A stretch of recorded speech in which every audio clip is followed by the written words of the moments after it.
भारत ने हमेशा बांग्लादेश को नुकसान ही पहुंचाया है।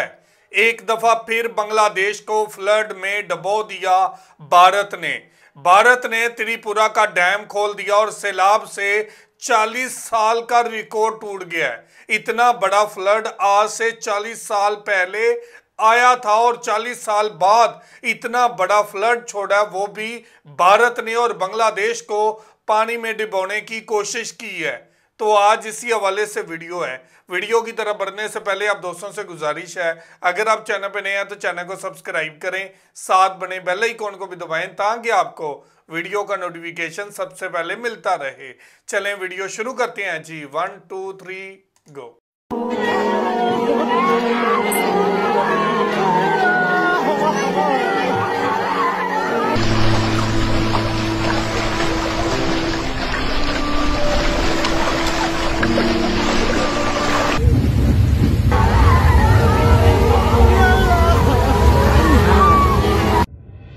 বন্ধুরা, ভারত হঠাৎ করে ত্রিপুরার ডুম্বুর বাঁধ ছেড়ে দেওয়ার কারণে এক রাতেই তলিয়ে গেছে বাংলাদেশের 5টি জেলা। এই জেলাগুলো হলো ফেনী, নোয়াখালী, লক্ষ্মীপুর, কুমিল্লা ও সিলেটের বেশ কিছু এলাকা। এতে করে ভয়াবহ বন্যার সৃষ্টি হয়েছে বাংলাদেশের বিভিন্ন অঞ্চলে। একদিকে ভারী বৃষ্টিপাত, অন্যদিকে ভারত থেকে আসার পানির ফলে সবকিছু পানির নিচে ডুবে গেছে। এখন প্রশ্ন হলো, ভারত কেন এই বাঁধগুলো ছেড়ে দিচ্ছে, বা ভারতের বাঁধগুলো ছেড়ে দেওয়ার কারণ কি? বন্ধুরা, বর্তমানে স্মরণকালের সবচেয়ে ভয়ঙ্কর বন্যার সম্মুখীন হয়েছে বাংলাদেশ। বিগত 40 বছরেও এত ভয়ঙ্কর বন্যা দেখেনি বাংলাদেশের মানুষজন যতটা আজকে দেখছে। ভারত অসময়ে হঠাৎ করে বাঁধ খুলে দেওয়াতে এরকম পরিস্থিতি সৃষ্টি হয়েছে পুরো বাংলাদেশ জুড়ে। আর ফেনীর অবস্থা সব থেকে খারাপ, সেখানে 2 তলা বাড়িও পানির নিচে ডুবে গেছে। মানুষ বাঁচার জন্য নারকেল গাছের মাথায় চড়েছে, তারপরও শেষ রক্ষা হবে কিনা আল্লাহ মাবুদ ভালো জানে। পুরো ফেনী জেলা এখন পানির নিচে, কোনোভাবে কোথাও যাওয়ার জায়গা নেই কোনো মানুষের। এমনকি কোনো রকমভাবে কেউ সাহায্য পাঠাচ্ছে না ওইসব অঞ্চলে। অনেকে সাহায্য পাঠানোর চেষ্টা করলেও তা পাঠানো সম্ভব হচ্ছে না। অনেকেই তো তাদের বাবা মা, ছেলে মেয়ে, ভাই বোন কাউকে খুঁজে পাচ্ছে না। পানির স্রোতে কে কোথায় হারিয়ে যাচ্ছে, কে কোথায় ডুবে যাচ্ছে, কার লাশ কোথায় চলে গেছে কেউই জানে না। এরকম বন্যা আমিও এর আগে কখনো দেখিনি। আমি তো বন্যা নিয়ে প্রতি বছরই ভিডিও তৈরি করি, কিন্তু এবারের মতো এত ভয়াবহ বন্যা আমার চোখেও কখনো পড়েনি। বন্ধুরা, বাংলাদেশের চারপাশে ভারতের প্রায় অসংখ্য বাঁধ রয়েছে, যেগুলোর মধ্যে উল্লেখযোগ্য হচ্ছে পদ্মা নদীর ফারাক্কা বাঁধ, যেটা ছেড়ে দিলে উত্তরবঙ্গ ডুবে যায়। এছাড়া রয়েছে তিস্তা বাঁধ ও ত্রিপুরার ডুম্বুর বাঁধ।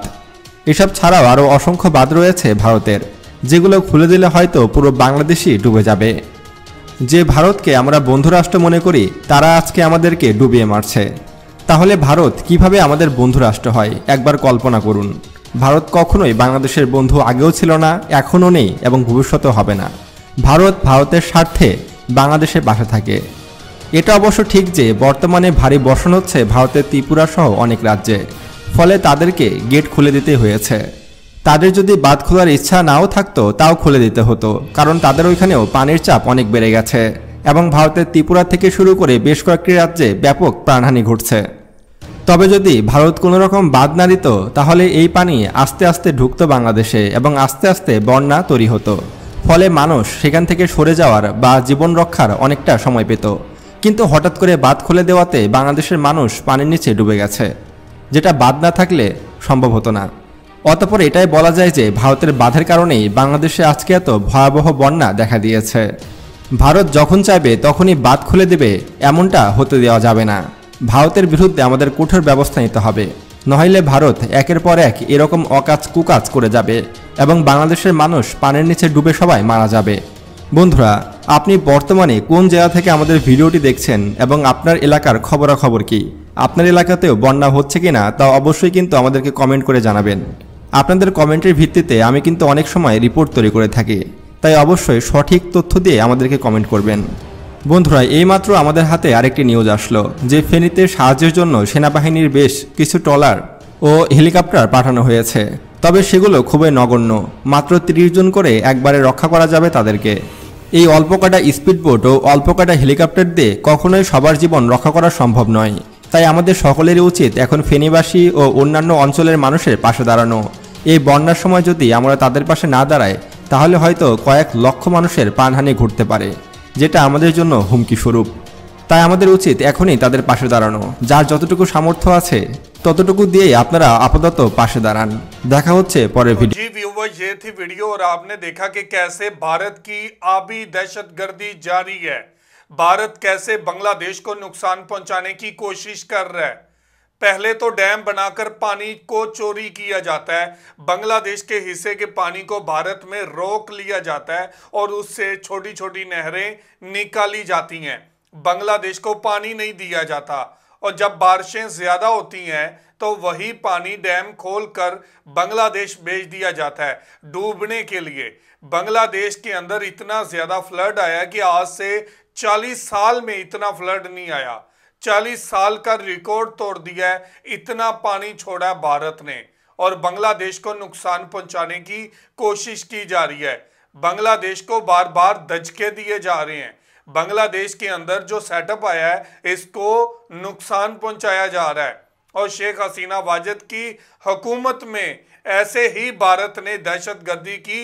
और आज जब बांग्लादेश के अंदर अवामी हुकूमत है तो एक दफा फिर बांग्लादेश को नुकसान पहुंचाने की कोशिश की जा रही है। लोग देखें कि कैसे अपनी जानें बचा रहे हैं। ये भारत दोस्त था ही नहीं कभी बांग्लादेश का, ये तो दोस्त के रूप में दुश्मन था जो भारत बार बार बांग्लादेश को नुकसान पहुंचाता आ रहा है। तो आज भी देखें तो भारत ने अपने डैम का मुंह खोलकर बांग्लादेश की तरफ ज्यादा पानी भेज दिया, जिससे पूरा बांग्लादेश डूबने का खतरा बन चुका है। तो ये थी आज की वीडियो। आप इस वीडियो के बारे में क्या कहना चाहते हैं जरूर कमेंट करके हमें बताइएगा। बहुत शुक्रिया।